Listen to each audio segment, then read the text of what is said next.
What advice would you give Yasoja at 21 years, just starting working life? I think the advice I would give my younger self and any of the young colleagues out there is number one, have work-life balance in your life.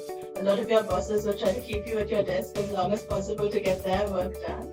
Do your work, get pleasure out of your work, get pride out of doing your work well. Also go home and enjoy the other aspects of your life. Go and have a family and friends and hobbies and spiritual achievements and look after your health. I think we should have it all.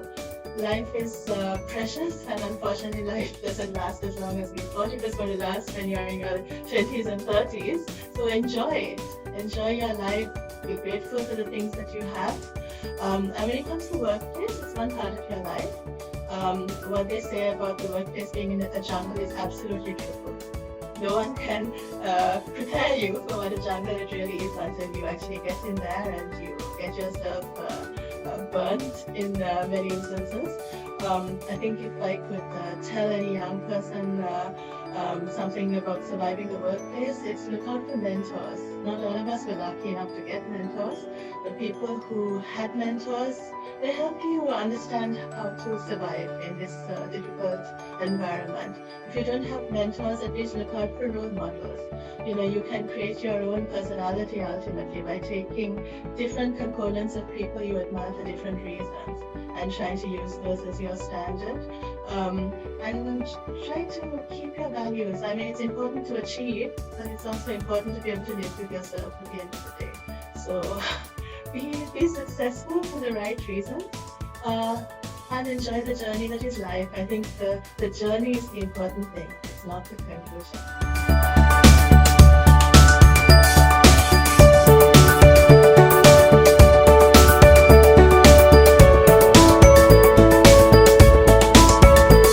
Let me formally welcome all the students. In addition to that, all the other foreign delegates and diplomats who are in the platform joining us from different parts of the world, and all our visitors who have been invited and are joining us for this session today.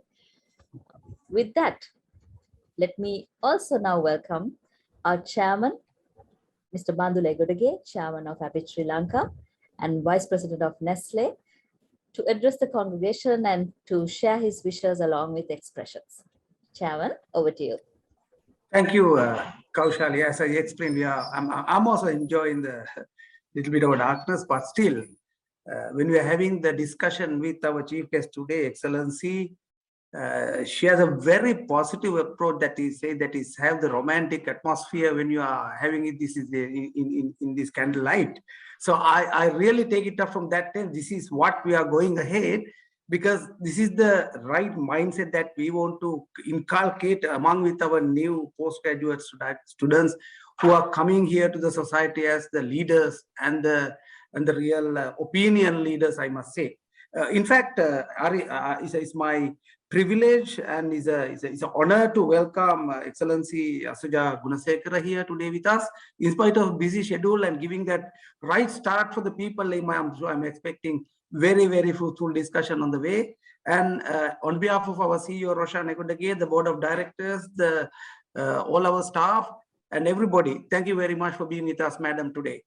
And also we are expecting Dr. Bharati from Staffordshire University to join us. And also this is a great initiative done by Dr. Rohan Tatukorala, head of postgraduate school, and all your prospective graduate students. So actually chief guest is madam, but one step ahead, you are our chief guest today, my dear students. So because that is why Madam Yasoja is also being with us to share with you the right aspect and the right information and inputs for you to take up further. APIT, known for the quality education, but we believe that whoever who comes here ended up as a graduate, but we need more than that to have a right surrounded background and also to be future leaders. We want to give something extra. That is why today Madam Yasoja Gunesekara is joining you as probably the 70th opinion leader, joining with APIT MBA's diary. So Rohanta wants to do it as a orientation program is the first for the post-graduation studies, selecting the right personality. So we want to build the leadership, that what I said. We want not only the academic excellence, we want to go beyond that. That is the whole agenda and whole the objective behind. I urge all of my prospective students or the graduates to make use of this opportunity, get the maximum out of Madam Yasoja Gunesekara's presence here. You can throw whatever the question to her, and also you can discuss any question the way that Kaushal is line up that, I mean, probably in the proceduristic way. So Kaushal will coordinate with the madam and Rohant will coordinate with the madam to give you the answer. So take this opportunity as a very important factor for you to raise your voice. So that's my request, and I wish you all the very best. Once again, thank you, Yasoja madam. Thank you.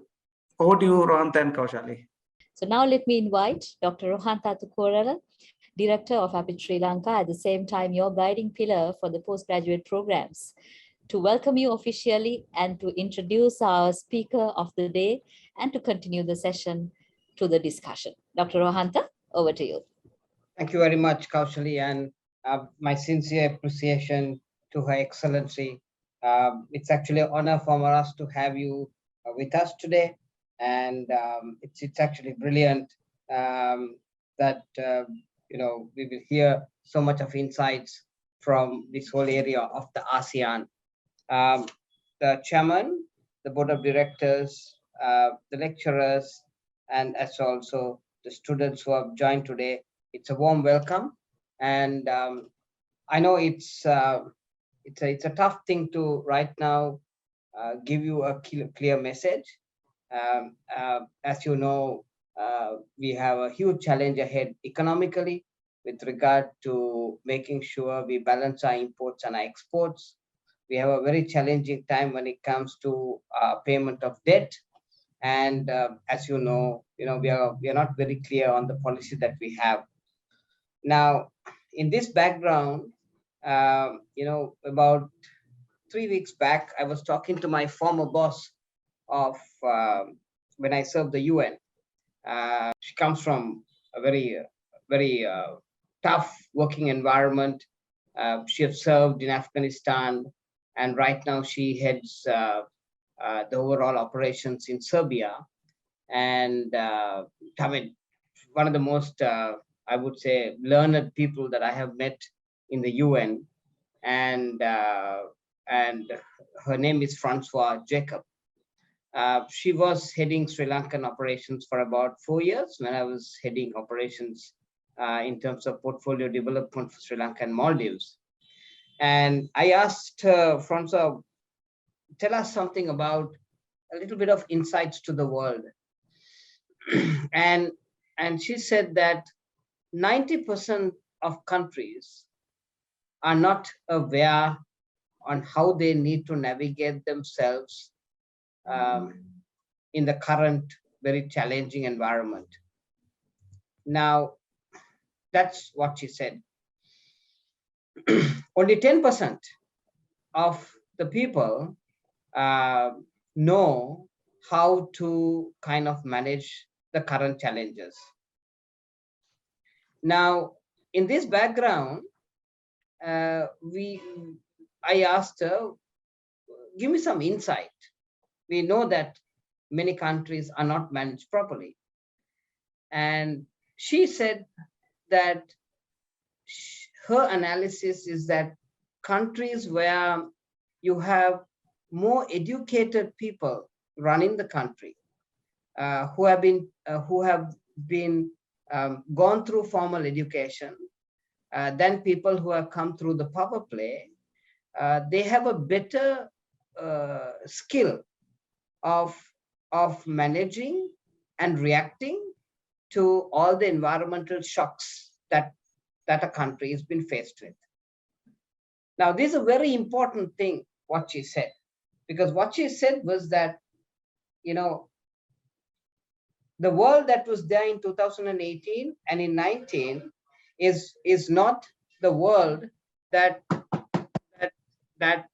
is the world that is there today. And we find that new theories are required to kind of navigate our economies and our companies.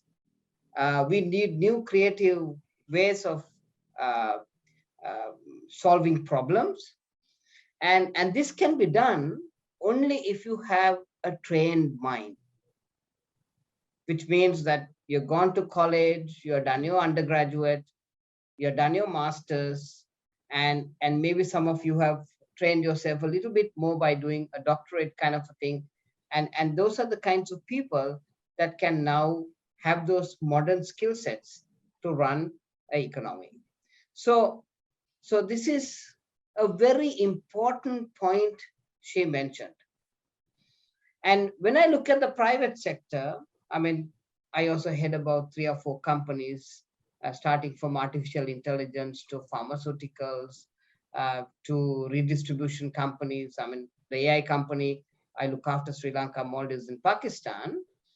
I see that the kind of shocks that are coming to the table, the challenges that are coming to the table cannot be solved with the kind of past practices and past experiences that we have got in our experience curve.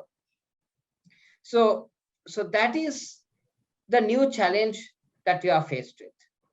Now, this challenge can only be solved with very good thinking, strategic mindset, and a new way of operating. So that is the opportunity and the challenge that we have in the future.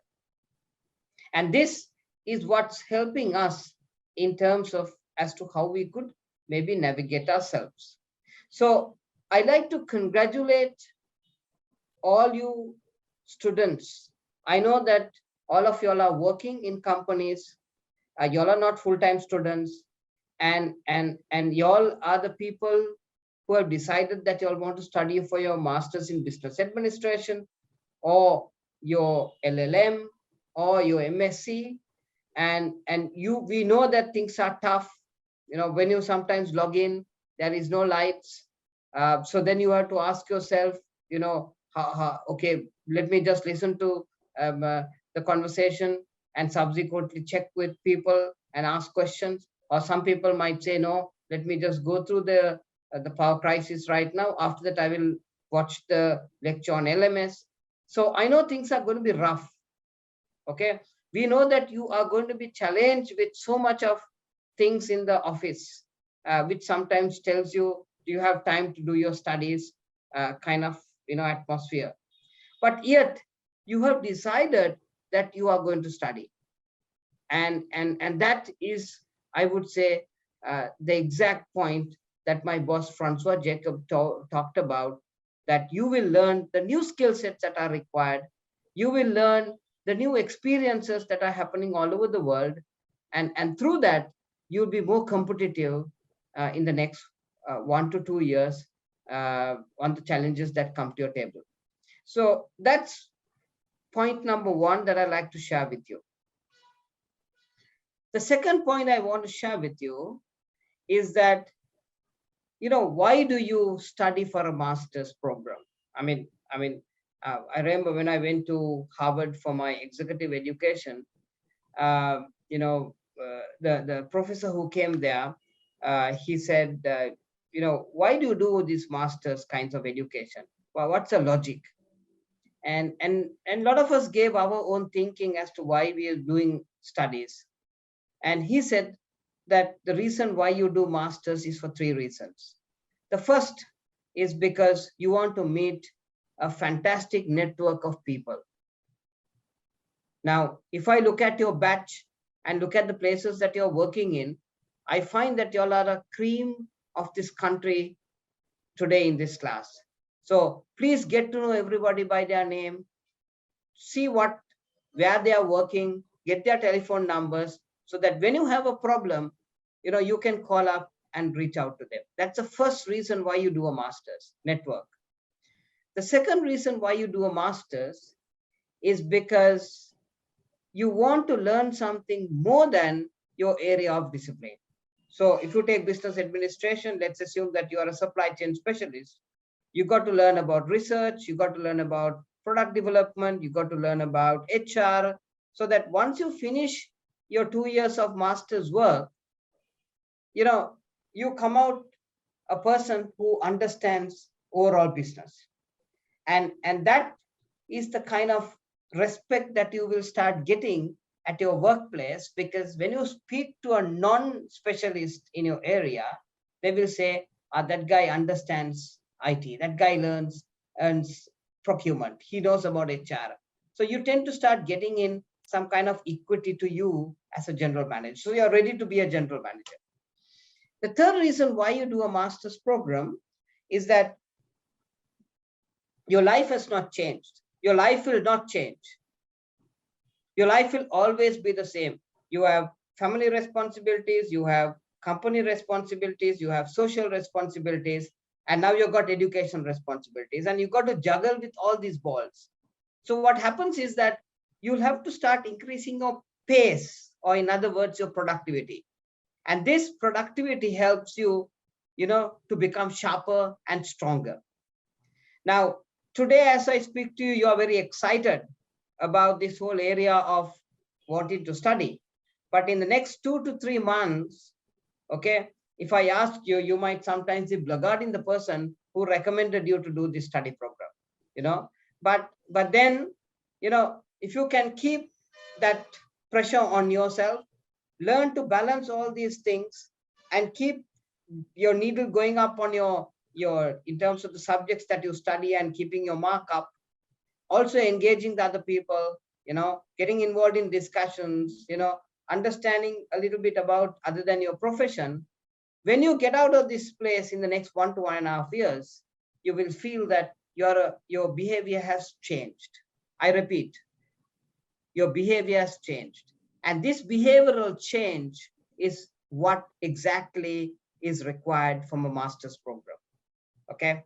So I talked about 2 things here. Number 1 is that why you need to really be skilled in terms of studies, because of the environment, which is crazy, and you need to know the new things. And the second is that why you need to do a master's program. So those are the only 2 key ideas I want to share with you. And before I hand over and introduce our chief guest today, I just want to tell you one thing. The way that I see, from my experience curve, because I have been the former chairman of Sri Lanka Tourism, the former chairman of the Export Development Board. Even today, as I speak, I work on so many national initiatives together with the UN on each of these fronts. I feel that the best and the greatest opportunity Sri Lanka has is going to come in the next 2 years. Okay. And we must be ready for that. We would never have got this chance to recalibrate, as they call it, Sri Lanka, ever. Where tourism has come to zero and we're trying to develop a new identity in the marketplace, we would never get that chance again. And Sri Lanka has got that chance. So if we come out with a huge global marketing promotion, when the time is right, we can start building a new identity in the marketplace about Sri Lanka, which all of us tried so hard when we were chairman of those organizations. When you look at the financial recalibration required with the debt structure, once again, Sri Lanka has a fantastic chance to relook at this debt, reschedule it, and see as to how we need to realign ourselves so that Sri Lanka can be stronger. So coming from a very strongly background of where we have worked for the company and for the country, I'm telling you, we have got a golden chance to move forward. And I think we should not lose it. So get yourselves equipped, get your degree, so that then with that, you'll be ready for the new Sri Lanka that we are going to build over in the next maybe 20, 25 years. So thank you so much for the confidence you guys have placed on the organization. And you have a beautiful array of lecturers that are coming in. everybody is from the private sector. The cream of the private sector is coming to teach you, right? And when it comes to supervisory, or the cream of supervisors are coming from the Columbia universities and the Kelly universities, and across all the universities, so that these guys give you the kind of very strong conceptual skill required. So you've got the best master's program in town. Every week you'll be having a guest speaker coming from the Simon Arnolds of the world, or the top CEOs of the world coming and speaking to you. So you are in an ecosystem virtually that's going to help you to really become a changed behavior model. So I wish you all the very best in the next 2 years that you are going to come into play. And I want you to enjoy this experience, and I want you to make sure that you get the best out of it, so that you are ready for the new Sri Lanka as we emerge. So may I now introduce our chief guest today. And I'm very, very proud to introduce this amazing personality. She was appointed as the ambassador of Sri Lanka to Indonesia on the 1st of July 2019, and presented the credentials to His Excellency President Jaka Widodo on the 7th of July 2019. She presented the letter of credence to His Excellency Dato Lim Jock Hoi, Secretary General of ASEAN, accrediting her as the ambassador of Sri Lanka to ASEAN on the 14th of November 2019. The ambassador is a career diplomat with 25 years of experience in the Ministry of Foreign Relations and the Sri Lanka missions overseas. Immediately prior to her assignment in Jakarta, she served in the Ministry of Foreign Relations of Sri Lanka as the Director General of the South Asia Division. Prior to this, she served as the High Commission in Dhaka. She has also served in the Sri Lankan missions in India and in the USA. Ambassador Gunesekara has an LLB honors degree in law from Warwick University and the UK, and the master's degree in foreign affairs and trade from Monash University, Australia. Ladies and gentlemen, I sincerely have the honor and the privilege of introducing to you our chief guest, Yasoja Gunesekara, Ambassador of Sri Lanka to Indonesia and ASEAN. Over to you, madam. Mr. Bandula Egodage, Dr. Bharati Singh, Dr. Rohantha Atukurala, faculty members, representatives of Chambers of Commerce, and special invitees. Ayubovan and Vanakkam. Congratulations to the class of 2022 on starting your master's degree programs today. May today's success be the beginning of tomorrow's achievements. I hope that there are many potential entrepreneurs amongst you who will make great products and services, build great companies, and have the courage to take on the world.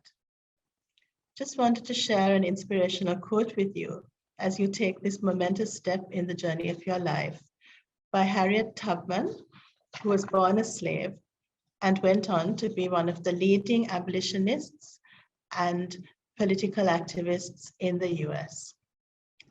Every great dream begins with a dreamer.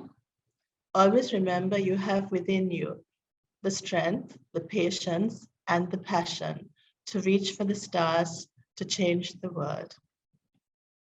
So the topic of my speech today is the opportunity in ASEAN. And the slide here, of course, indicates the 10 countries that are member states of ASEAN. So in 1967, when the Association of Southeast Asian Nations, also known as ASEAN, was formed, Southeast Asia was synonymous with two things: war and poverty. The Indo-China wars had taken a heavy toll in lives. At least 2 million Vietnamese civilians and 1.3 million Vietnamese soldiers died in the Vietnam War, and another 1 million Vietnamese fled the country. The country's infrastructure was devastated by bombing and landmines. Singapore was a low-income country with severe unemployment, poor infrastructure, and a housing shortage. After decades of growth, much of the region crashed in what is now termed the 1997 Asian financial crisis. The economies of Indonesia and Thailand in particular were devastated, and Malaysia and Philippines were badly impacted. Millions of people fell below the poverty line. Fast forward to the present. Indonesia, the largest economy in the region, is on track to become the fourth largest economy in the world by 2030. Vietnam's economic growth is one of the fastest in the world, and Vietnam is expected to become an upper income country by 2023. And of course, Singapore is consistently ranked as one of the most livable cities in the world, boasting one of the highest levels of human capital development. And obviously, the world's attention is increasingly focused on the dynamic region of Southeast Asia, which will be no less than the engine of growth in the world over the next decade, according to the World Economic Forum. ASEAN is home to 8 of the 18 developing economies that averaged at least 3.5% annual per capita GDP growth over 50 years. The ASEAN region comprises 650 million people, a $3 trillion economy expected to double to 6.6 trillion USD by 2030, when ASEAN is projected to become the world's fourth largest economy. So what are the Southeast Asian countries doing right? And what are the best practices? What are the opportunities for Sri Lankan companies? Southeast Asia's economic achievement is broadly driven by 4 major forces: increasing foreign investment, free trade agreements, digital advances, rising income levels, and strong demographics as engines of growth. So let's first look at foreign direct investment as a major force for Southeast Asia's economic achievement. Rohantha, I had some lovely slides and I can't see them moving. I don't know whether there's a tech issue. So let's first look at FDI. Sunway University economics professor Ye Kim Leung highlighted the importance of the following factors as to why Singapore, Indonesia, and Vietnam have successfully attracted high-profile investments of late: political stability, good governance, low corruption, favorable long-term growth prospects, an attractive investment climate, and consistent policies, as well as a top-level coordinated promotion effort. The 3 countries received more than 80% of the record $156 billion in foreign direct investment that ASEAN countries attracted last year, according to UNCTAD. Further, in the context of the ongoing shift in supply chains due to the US-China Cold War, ASEAN is the single biggest beneficiary across multiple types of manufacturing. If one was to take Vietnam as a case study, foreign investment increased by 18.5% in 2021 compared to the same period in 2020.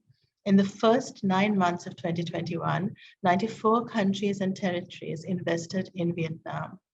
So why does Vietnam attract FDI from all corners of the world?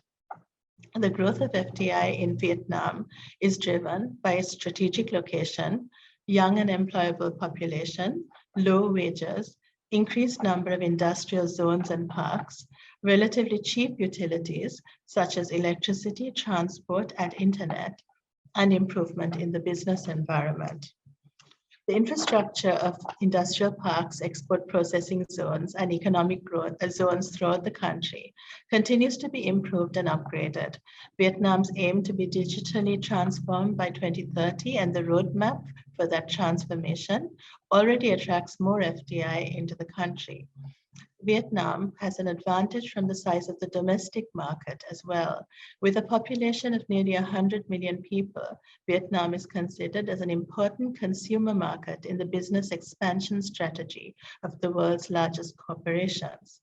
In addition to the high demand for traditional consumer goods, the demand for new goods and services, such as real estate, hospitality, and education, are strongly attracting FDI. It may be noted that Southeast Asia-based companies and entities are fast becoming an important investor to the region. Singapore and Thailand were the two largest investors into the region in 2020. Multinational companies are setting up regional treasury centers in Singapore, using the country's business-friendly environment and robust financial system as a springboard into the region. Some important new post-COVID opportunities have emerged. For instance, agri-tech. In Indonesia, the Philippines, and Thailand, where land is available and where there's already quite a strong agricultural background, agriculture can be taken to the next level using technology. Further, the Singapore government is investing in clean agricultural tech, vertical farming, and urban farming. Similarly, with healthcare, the pandemic has sparked a whole set of new investments into the health tech space. Technologies such as AI, cloud, and metaverse would transform healthcare and its delivery to address gaps such as accessibility and quality. Next, I'd like to highlight to you an interesting case study of how Indonesia is taking back control of its natural resources, and in the process, not just creating investment opportunities, but is hoping to triple the country's GDP. Indonesia is the world's largest producer of nickel, the second largest producer of tin, the third largest producer of coal, the fifth largest producer of bauxite used to make aluminium, and an important producer of copper and gold. Indonesia has banned mineral exports to move up the value chain, as is incentivizing investment in processing facilities, and by doing so, shifting the international balance of economic power. The policy has already borne fruit. In September 2021, Hyundai Motor and LG Energy Solution of South Korea announced that they had started construction of an electric vehicle battery factory on the island of Java with an annual capacity of more than 150,000 units for supply to Hyundai and its affiliate Kia. Hyundai Motor is also building an auto factory nearby. Other prominent companies that have decided to invest in processing Indonesian mineral resources include American mining company Freeport-McMoRan, which has started the construction of what will be one of the world's biggest copper smelters in East Java, Japan's Sumitomo Corporation, German chemical company BASF, and French mining and metallurgy company Eramet. So now let's focus on free trade agreements as a force towards the ASEAN bloc's economic achievement, starting with RCEP. On the 1st of January 2022, the Regional Comprehensive Economic Partnership, generally known by the acronym RCEP, arguably the largest free trade agreement in history, and a trade agreement that would shape global economics and politics, came into force. RCEP was signed by all ASEAN member states and 5 regional partners: China, Japan, South Korea, Australia, and New Zealand. RCEP covers roughly 30% of global GDP and 30% of the world's population. The agreement could add around $200 billion to the global economy, according to commentators.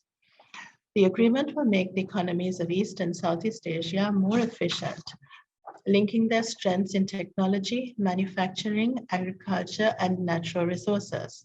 Tariffs will be eliminated on 92% of goods over the next 20 years, and some 65% of the service sector will be open to foreign investors, raising the ceiling for foreign ownership in various industries, such as financial services, telecoms, and professional services.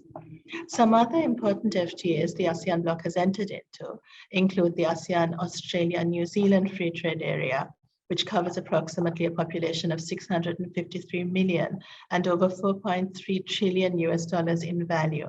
The agreement will be fully implemented in 2025, by which time almost all trade between ASEAN states, Australia, and New Zealand will be tariff-free. The Asean-China Free Trade Agreement. Through this FTA, China was consistently ranked as ASEAN's largest investor over the last decade, with total trade of over $731 billion in 2021.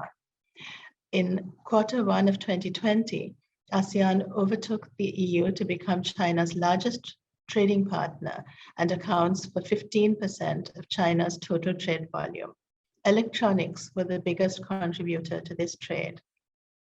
The ASEAN-India Free Trade Agreement created opportunities for over 1.9 billion people in ASEAN and India, with a combined GDP of 4.8 trillion US dollars. The agreement set tariff liberalization of over 90% of products. The ASEAN Republic of Korea Free Trade Agreement came into force in 2007, and two-way trade reached 160 billion US dollars in 2019. And the ASEAN-Japan Comprehensive Economic Partnership covers trade in services, goods, investments, and economic cooperation, and provides for the elimination of duties on 87% of all tariff lines. Both ASEAN and Japan have also initiated several economic cooperation projects that include capacity building and technical assistance in areas of mutual interest. These areas include trade-related processes, ICT, SMEs, tourism and hospitality, transportation, and logistics. And as well as being members of RCEP and other ASEAN-led FTAs, as shown in the slide above, Southeast Asian countries value entering into bilateral FTAs as a mechanism to engage in both trade and investment with partner countries. Next, I'd like to focus on digitalization as an engine of growth. So on the slide, you see that Southeast Asia boasts 30 unicorn startups with a collective valuation of 390 billion US dollars. The term unicorn describes a privately owned startup with a valuation equal to or over 1 billion US dollars. Investors and entrepreneurs alike are looking beyond the tech mecca of Silicon Valley for a slice of the startup pie in Southeast Asia. Despite the pandemic, investors are clearly bullish about the region's massive growth potential and market opportunities, with Southeast Asian tech startups raising an impressive 8.2 billion US dollars just last year. Super apps are a growing phenomenon in Southeast Asia. From e-commerce to ride-hailing, from gaming to travel and digital payments, these companies have, in a brief span, become regional and global leaders in their respective fields. Since the start of the COVID-19 pandemic, 70 million more people in Southeast Asia have become digital consumers. According to an annual report published in 2021 by social media giant Facebook and management consulting firm Bain & Company, 78% among Southeast Asia's population of 15 years old and above, that is 350 million people, will be digital consumers by the end of this year. The average spending per digital consumer is expected to grow 60% by the end of the year, and further digitalization has allowed the Southeast Asian economies to leapfrog. To give you an example, 10 years ago, very few people in Jakarta even used credit cards. Today, Indonesia is at the forefront of digital payment systems. It has leapfrogged traditional banking, and some of the most innovative payment players are in Indonesia. The single biggest thing which held the ASEAN region back was inclusion. Large groups in many of the fastest growing ASEAN nations are now coming into the fold, whether it's in terms of getting access to finance or getting access to goods and services at cheap prices, or whether it's businesses being able to access buyers around the world on platforms. This creates real opportunities across the spectrum, from consumers on the one hand to large companies and SMEs. A recent McKinsey report highlighted a typical example. While doing some field research in Central Java on how digital might impact the lives of ordinary citizens, their research team came across a small maker of wooden dolls, selling a few per week. And then someone in the family came back from college and set up a small website. Purely by chance, an Australian retailing company came across these wooden dolls and ordered a few. And suddenly, sales took off from a few a week to tens a week and then to hundreds a week. The Australian retailer started teaching this company about using better quality paint and colors that are more attractive to consumers in Australia. Now, this small maker of wooden dolls is selling dolls in 16 different countries using digital technology, earning money that they've never earned before. This is an example of how digital is democratizing the economy of these countries. It could fundamentally shift power and allow for prosperity in ways that would not have been possible 10 years ago. Lastly, let us look at rising incomes and strong demographics as engines of growth. ASEAN is the world's third most populous economy. By 2030, domestic consumption, which powers roughly around 60% of ASEAN's GDP today, is expected to double to $4 trillion US. Over the next 10 years, ASEAN will see an additional 140 million consumers, representing 16% of the world's new consumers, according to the World Economic Forum, in a report published in June 2020. As digitalization reaches communities in rural areas, it will remove barriers that inhibit small business growth and enable the delivery of basic services such as healthcare and financial services. A young tech-savvy population entering the workforce and migrating to big and small cities will spur consumption in Indonesia, Vietnam, and the Philippines. ASEAN's working age population will increase by 40 million by 2030. This is in comparison to China's working age population, which is expected to reduce to 30 million in the same period. This explosion of the working middle class will materially boost productivity and spending to the point that the GDP growth rate of emerging ASEAN is expected to overtake China, according to the World Economic Forum. Further, fueling consumption will be a significant increase in the number of high and upper middle income households in emerging ASEAN. According to a July 2021 report by McKinsey & Company, Asia has around the same number of upper income urban households as the USA, and by 2030, it will have double the number. About 80% of Asia's consumption growth is expected to be in urban areas over the next 10 years. Over half of the world's megacities, i.e. cities with over 10 million inhabitants, are in Asia. Jakarta, Indonesia's capital city, will be the largest megacity in the world in 2030. These shifting market frontiers create opportunities for retailers and brands considering entering Southeast Asia.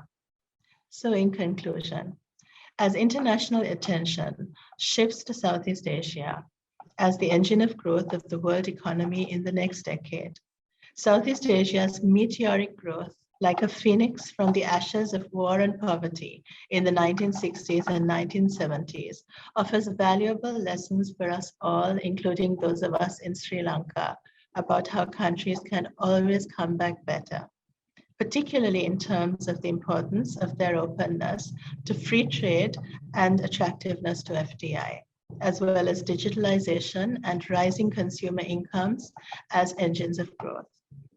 I wish all the master students commencing a momentous journey today a bright future, and I hope that many of you will use your undoubted intelligence and skills towards building a brighter future for our country, Sri Lanka. Thank you. Thank you very much, Your Excellency. And actually, I was going through your presentation and I was so excited about what I was seeing. I forgot to even press the button going up. And I mean, I think the case study about Vietnam is a mind breaker. I mean, that was, how you have turned around a country. Is a classic example, I think.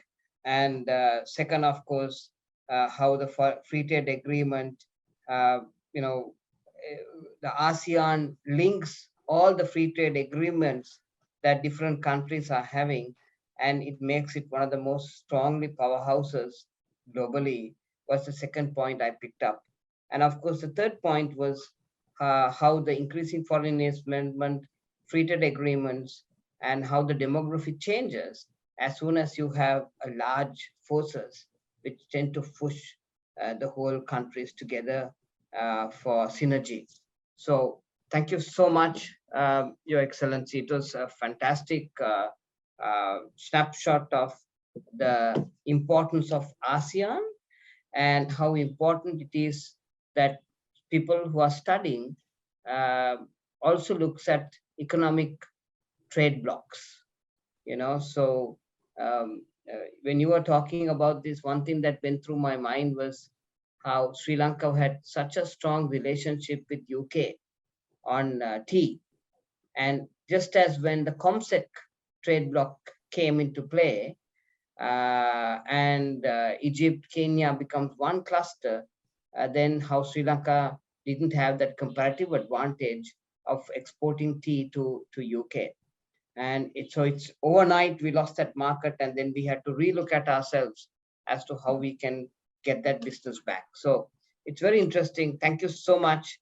I don't think anybody could have done justice to this huge economic bloc called ASEAN that's come into play, and the benefits of that to the neighboring countries, and how we need to quickly latch ourselves to some agreement that will get the benefit to Sri Lanka. So thank you so much. Your Excellency, could you tell us, I mean, I know that you have done really good in terms of the job that you do, but what made you get into this foreign service? That's a very interesting question, Rohantha. So I worked briefly in the private sector before I joined the public sector. I was a copywriter at J. Walter Thompson at one time. I was a brand manager at Unilever around the same time Rohantha was working at Lipton's. I was very young and very idealistic. Unfortunately, I still am a little bit idealistic. So I didn't want to work for the bottom line. I wanted to live a life of purpose with social goals. So that was number one. I also wanted to live a life less ordinary. I wanted to travel and live in interesting places and meet interesting people and broaden my horizons. And I think that the last 25 years in the Foreign Service has enabled me to meet some of these objectives. And of course, I really enjoy the subject area that we work with, international relations. So this is part of the joy of doing this work, that we work in such an interesting field and such a dynamic field, which is constantly in flux. So, I know that today you shared ASEAN, Your Excellency, but you, I think, handled the FTA when you were based in India. And I remember when I was chairman of the Export Development Board, I used to go through these numbers on a yearly basis, and I think we are hovering around 500 to 700 million dollars for many years. So while you said that ASEAN is a huge opportunity and we need to latch on to that, Ambassador, our current FTA is struggling. What is your view on it, because you have hands-on experience, ma'am? So as you said, Rohantha, right at the beginning of my career, my very first posting was to Delhi as a second secretary. And we had just signed the first ever FTA that Sri Lanka had ever signed, the Indo-Sri Lanka Free Trade Agreement in 1998. And my posting started in 1999. And basically, we were trying to create awareness of the FTA amongst stakeholders and troubleshoot on some of the problems that were being experienced as this first ever FTA for both countries was coming into operation. So overall, the trade benefits of the FTA to Sri Lanka remain mixed. But interestingly, the increase of Indian investments to Sri Lanka has been a more visible indirect benefit of the FTA. And Sri Lankan investments in India too have increased and include areas such as garments, hotels, furniture, with some of Sri Lanka's top blue chip companies opening up ventures there, such as Brandix Mas, Akin Spence, and John Keels. So the Indian market still remains a very attractive opportunity. It's massive with a growing middle class. And a crucial area that Sri Lankan exporters need to focus on now is brand marketing to cater to the Indian market. And some Sri Lankan brands already have done so. For instance, Amante and Lion Co mattresses, Janet's herbal beauty products, Stone and String gems and jewelry, With India pursuing stronger economic relations with the wider ASEAN region, as we saw in the slides earlier, and the GCC, stronger economic integration with India would no doubt open doors of new opportunities for Sri Lanka. One step that some of the colleagues who are here today who are representing chambers might like to address is that maybe some of Sri Lanka's SMEs are still unaware of the opportunities available through the FTA. And this may be one of the reasons why the utilization of the FTA has not been maximized. Additionally, Sri Lankan exporters need to undertake more diversification of our product market to fully make use of the FTA. And this is one of our problems in all our trade relationships. But on that front, if you look at the fact that when we entered this FTA, Sri Lanka's traditional goods were basically pepper, waste, scrap metal, areca nuts, dried fruit, cloves, waste paper, etc. when it came to trade with India. We have now started exporting some value-added goods. So obviously there has been some important developments as a result of having entered into this FTA. And of course, we have to acknowledge the context. India's trade with its relationship has remained roughly between 1.7 and 3.8% of its global trade. South Asia is one of the least economically integrated regions in the world, owing to protectionist policies, high logistic costs, lack of political will, broader trust deficits. So basically, intra-regional trade in South Asia still remains below its potential at 5%, whereas places like East Asia and Pacific, intra-regional trade accounts for approximately 50%. So basically, this is the key points in a nutshell on that question.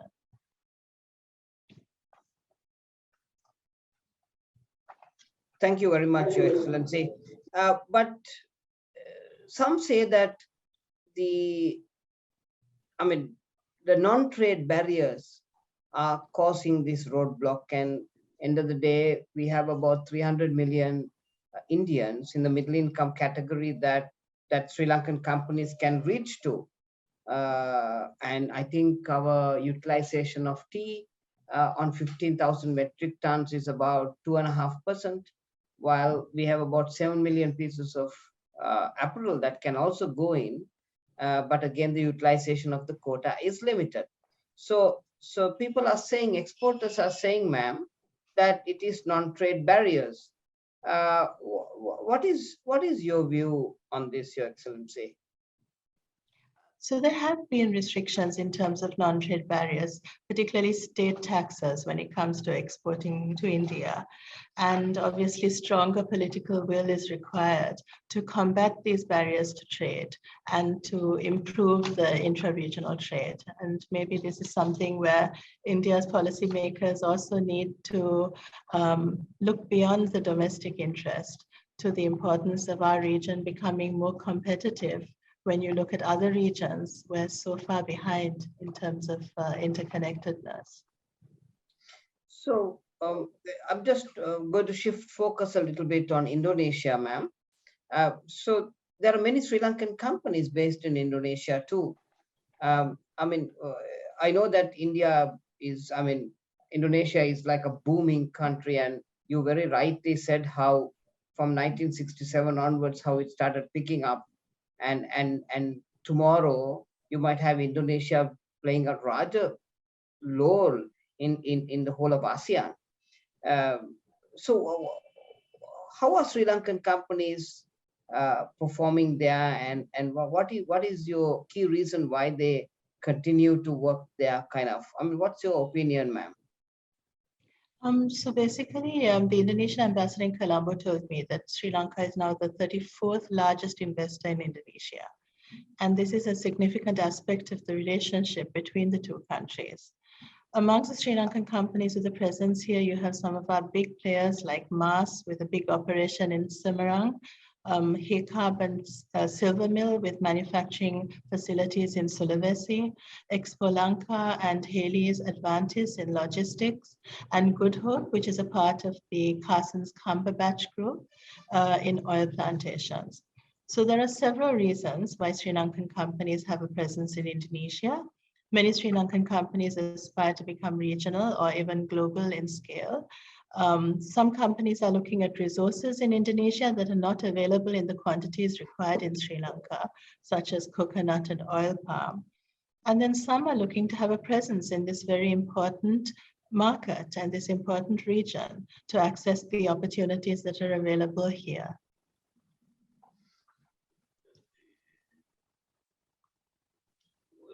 Your Excellency, I mean, you talked about ASEAN. You showed how ASEAN is a huge opportunity. You also explained to us how important free trade agreements are for a country's growth.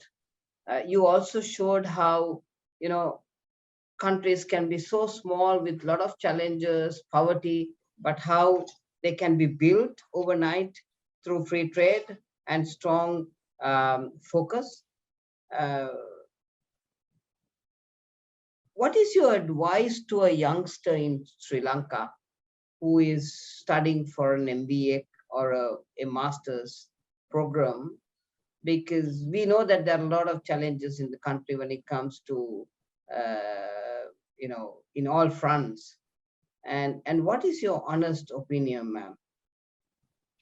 I think you said it better than I did, and I possibly could, Rohan, at the beginning of this session with the very valuable input you made.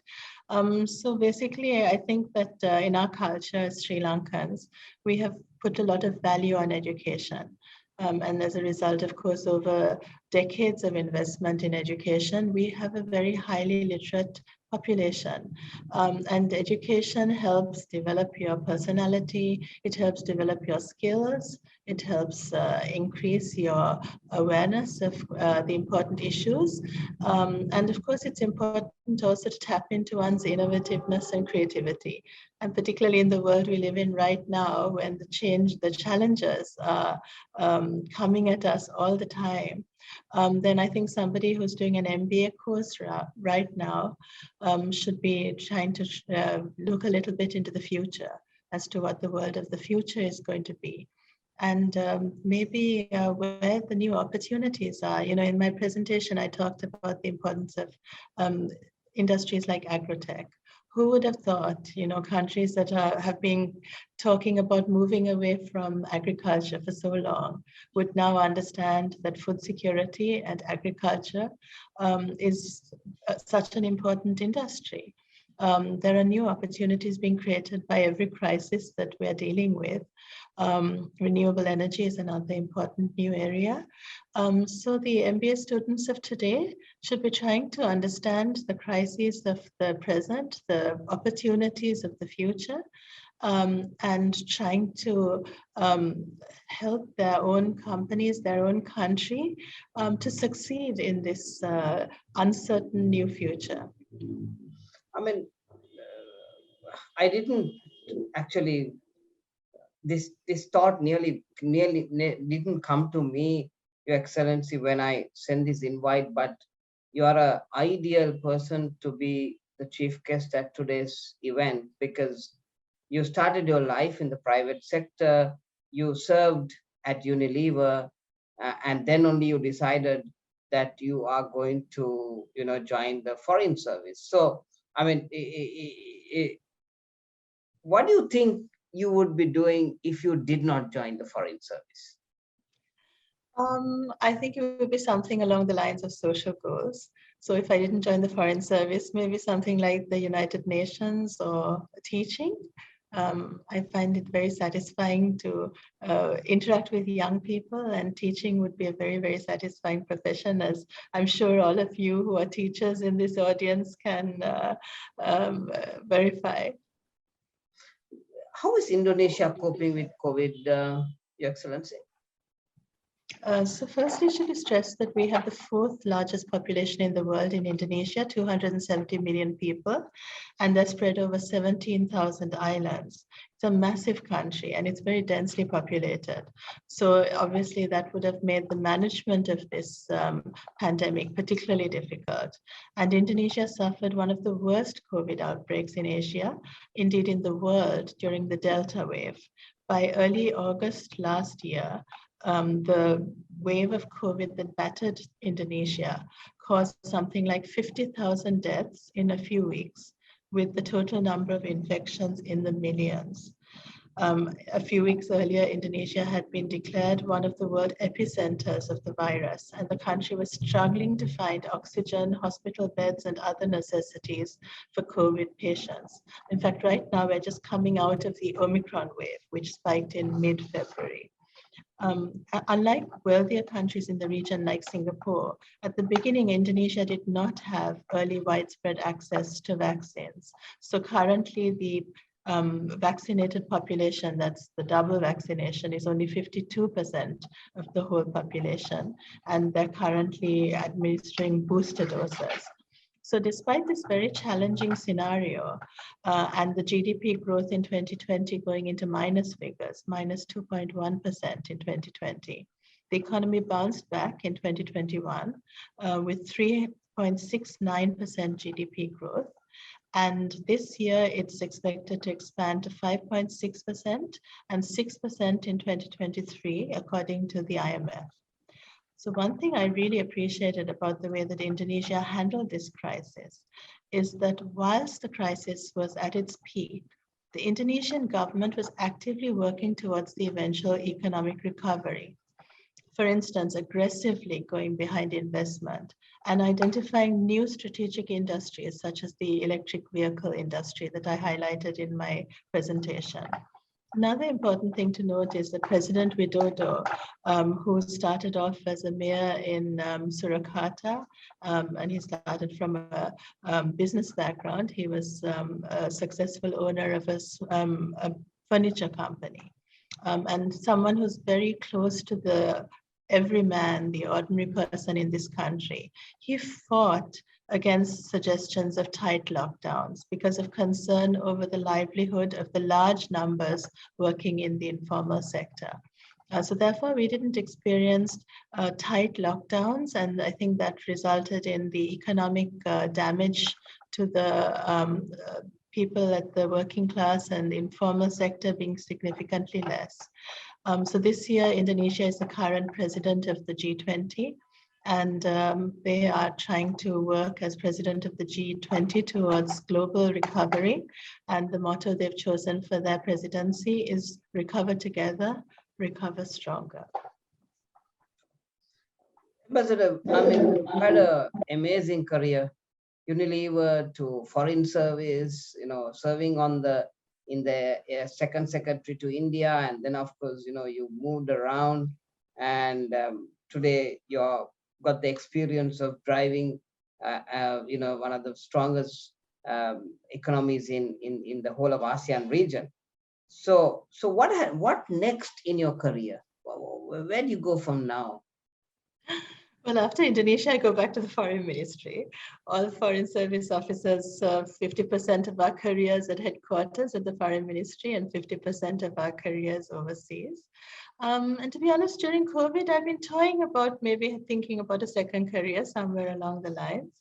I think it's nice to give yourself new challenges and maybe find new ways in which one can be relevant. So there are lots of possibilities in the world we live in. No clear idea at this point in time. Do you yet believe in Sri Lanka? I mean, with all the challenges.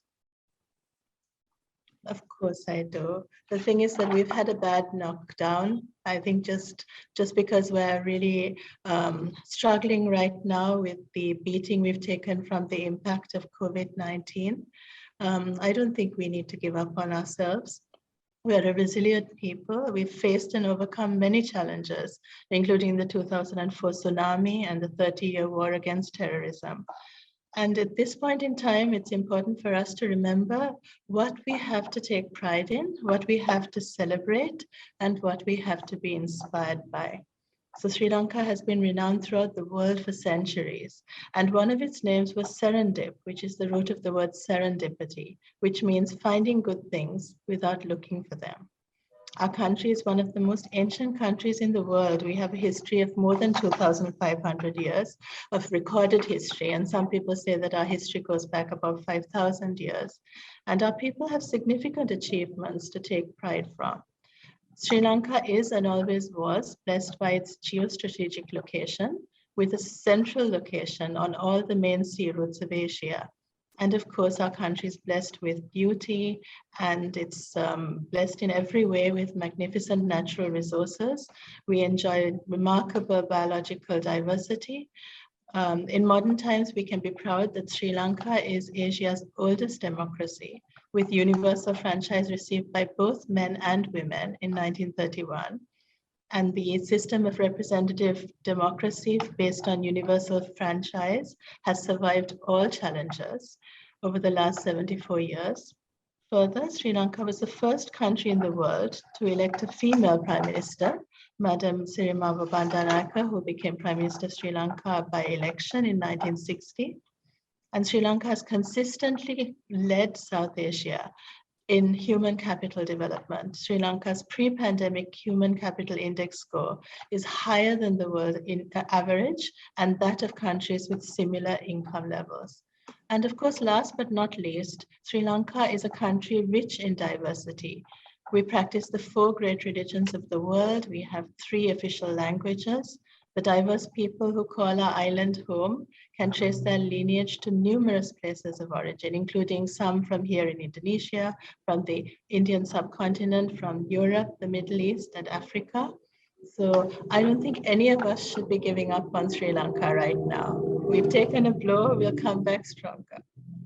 I 100% agree, Your Excellency. I remember when I was heading the Economic Council and Ijaz Ghani, the World Bank country head for economics, and he was going to African region. And I asked him what's going to happen to Sri Lanka, because in 2009, we had 11 days of foreign exchange. And he took a piece of paper and he showed for 60 years, every time when Sri Lanka was challenged, it fought back. And that's I think the power of this brand. And true to his word, not even 8 days after he went to Africa, the commodity bubble burst and $110 barrel of oil came down to $28, and Sri Lanka was booming again. So a 30 billion economy became 90 billion just after the war. So he said that God is a Sri Lankan. so I mean, I think and he's one of the most, I mean, one of the best economists in the world. And if he has to say that, I suppose there is some truth. And I yet believe in Sri Lanka, like you very rightly said. My last question to Your Excellency: what advice would you give Yasoja at 21 years, just starting working life?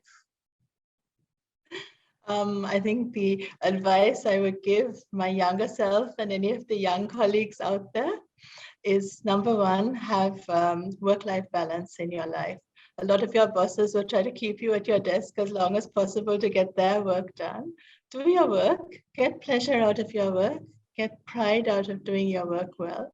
Also go home and enjoy the other aspects of your life. Go and have a family and friends and hobbies and spiritual achievement, and look after your health. I think we should have it all. Life is precious, and unfortunately life doesn't last as long as we thought it was going to last when you're in your 20s and 30s. So enjoy it. Enjoy your life. Be grateful for the things that you have. And when it comes to the workplace, it's one part of your life. What they say about the workplace being in a jungle is absolutely true.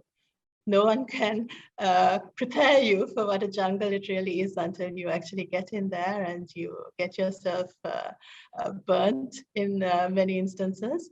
I think if I could tell any young person something about surviving the workplace, it's look out for mentors. Not all of us were lucky enough to get mentors, but people who had mentors, they help you understand how to survive in this difficult environment.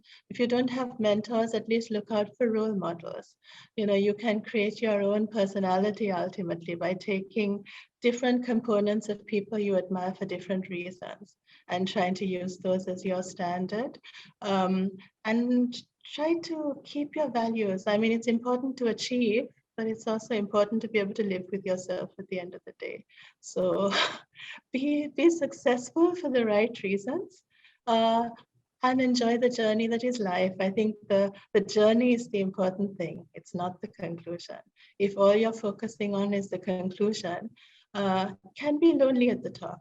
So enjoy the journey. Uh, Ladies and gentlemen, our chief guest, Yasoja Gunesekara, Ambassador for Sri Lanka to Indonesia and ASEAN. And I mean, it's such a beautiful uh, discussion we've had, and I really love the thoughts you expressed. And I think whilst you shared so much of good stuff on ASEAN and free trade agreement, I think my takeout of today's discussion, Your Excellency, is that piece of advice you gave, which just shows, how beautiful you are in what you see and how you look at life, and I suppose that's exactly what I think youngsters require right now. I mean, it's actually been an honor. I think in my mind, it's actually a blessing to have you speak to us. We really required your serenity. We really wanted such pure thinking people who can talk to us like this. uh, I mean, it's actually, we are really honored to have listened to you. Thank you so much for accepting this invitation, ma'am, and we'd like to see you soon, taking brand Sri Lanka to the next destination. Thank you so much. Over to you, Kaushali. Thank you. Thank you very much, ladies and gentlemen. That was indeed our chief guest for the day, um, Her Excellency from Ambassador of Sri Lanka to Indonesia. And it was lovely listening to you, ma'am. And thank you very much indeed for that inspiration provided to our students. We always tell them this is something that you cannot find in a theory, in another book that explains the theory. This is life experiences, which we bring in the program for you. And of course, it's open for all other viewers as we bring this conversation weekly to you as well. So now that we have come to the end of the inauguration, let me take a minute to thank everyone who is joining us from different other platforms. Thank you so much for coming on board today with us. And we would love to have you back again in another week's time in our MBA Diaries conversation. And to the students, the new scholars who have just joined us today, we are going to take a 5 to 10 minutes break and join back again in our internal API student platform for the continuation of the rest of the orientation in terms of programs. So the new students who have joined us in the program, we will shortly see you back at 7:45 p.m. Sri Lankan time in our other platform. And for the others, thank you very much for joining and have a great night. Take care of yourselves. We'll be back again in another week's time. Thank you very much. Thank you so much.